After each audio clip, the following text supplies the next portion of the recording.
Привет! Я сейчас нахожусь в комнате рядом с доской, и на доске написаны буквы, нарисованы дельфины. And if you also want to be able to say in Russian where the object is located, watch this video till the end, because in this video I will teach you everything you should know to be able to say such phrases in Russian language in the easiest way which is possible to learn this grammar and speaking practice together.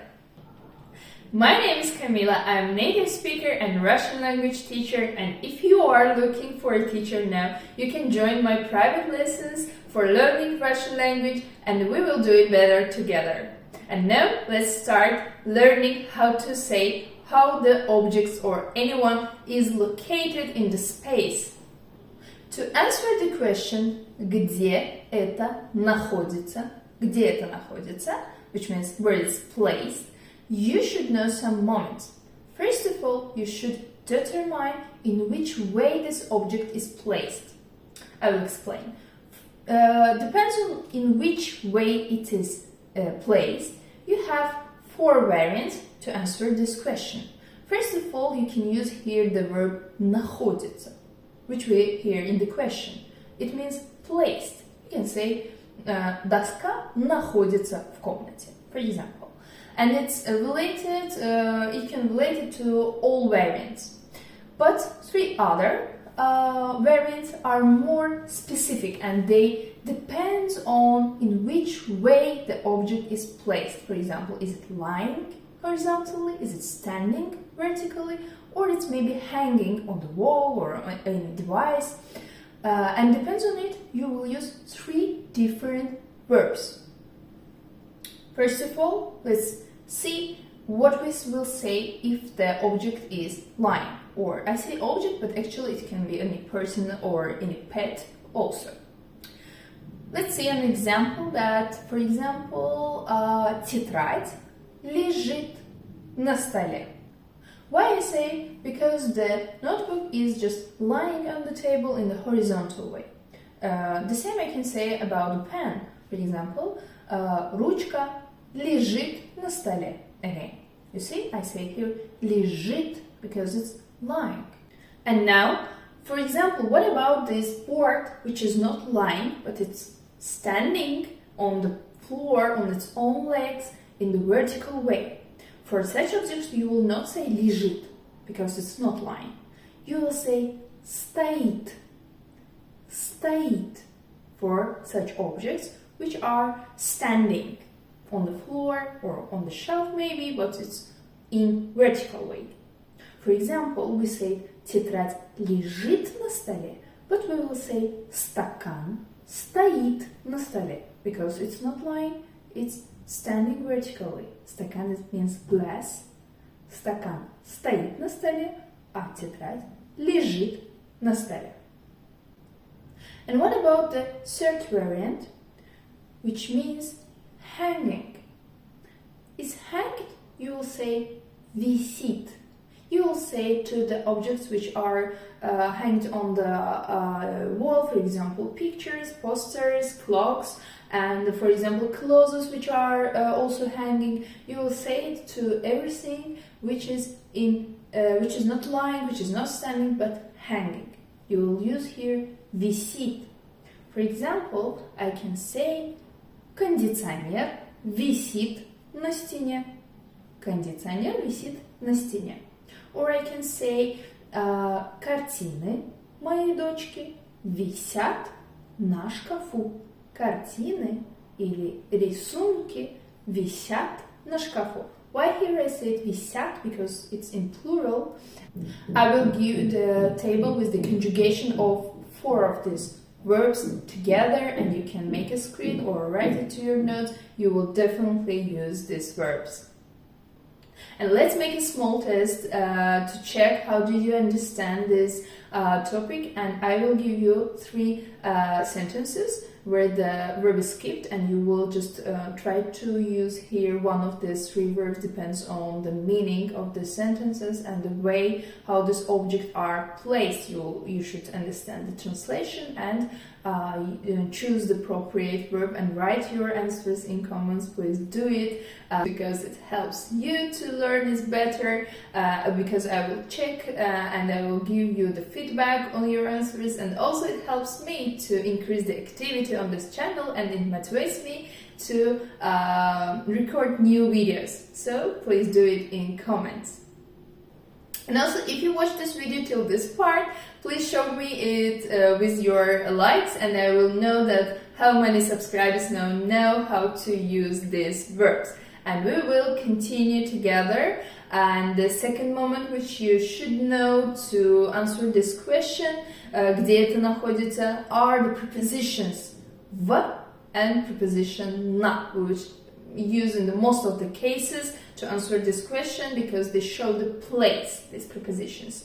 Shortly, I'll say that na is translated as on, and the preposition v is translated as in, and if you know them in English, so it's already obvious for you that na we will use with the open spaces where the object is placed on somewhere, on the table, on the shelf, and v we will use with the closed spaces, for example the room, for example the garderobe, and where the objects are placed inside of this place. So I will say рисунки. As I said in previous part, рисунки висят на шкафу, but for example, something is placed inside, например, игрушки лежат в шкафу, because they are inside. На шкафу, on a surface, в шкафу, inside of it. And we can refer these prepositions to every object also. Here are some exceptions. I will just write them for you, and do not want to waste the time to focus on them. You just should remember that these words are used with these prepositions, and that's all. They are the most common exceptions. And we should do the test again, just few sentences for you, where you should just write is the v, preposition v or preposition na more appropriate for these sentences, and check your knowledge and write again it in comments. I will answer you as soon as I see your comment. And the last part of this video is, I think, is very interesting because after understanding this information, you will be able to answer to this question, where is this located, totally by yourself from the beginning to the end. And also we will touch the Russian cases, and we will start with the prepositional case, which is the easiest one. It sounds in Russian as предложный падеж, and it's the best part to begin to learn the Russian cases, because it will be easy for you and it will motivate you to learn other cases which are not such easy as this one. Why I say that it is easy? Because there is almost only one ending, ye, for all the situations, for masculine, feminine and neuter gender, and there are some details. I will not go so deeply to this theme because we just start to learn it, where you use other endings, but in like 95% of situations for prepositional case there will be only one ending, ye. You remember we said на столе, on table, and we used here ye, stол is masculine, and we say на доске at the beginning of this video, but доска is feminine, but again you hear here the ending ye, на доске. Also I can say на окне, on the window, because окно is neuter, and again we say here the ending ye. So it's the really easy case, and to say on somewhere, in somewhere, you will use prepositions v, na, and the ending ye for the noun. На доске, на столе, на окне, and whatever. There also are, of course, some exceptions where we use the ending u instead of ending ye, and I will write for you, and you should remember them. I again write on the most common words which are exceptions. If you know something else, you can write it also in comments, and other students who are interested deeply in this topic will also be familiar with them from your comment. So I repeat that they are exceptions. Normally in prepositional case we use the ending ye, but here it will be na shkafu, na palu, and so on, because they are exceptions. And as I said, normally we will say на столе, на стене, на доске, or for example, в доме, в комнате, в кабинете, в офисе, to say that something is inside some place. I will give you the table about the prepositional case with the plural here, which I didn't mention in this video, and with the other endings you can see. If you want to know this topic more detailed than I explained in this video, make a screen and learn it by yourself. But in this test, you will see only endings ye, only prepositions which I said you in this video, and only the verbs which I mentioned in this video. And try to translate these sentences from English to Russian totally by yourself from the beginning to the end. You already can do it by yourself, so you can applaud to yourself and begin to do this test.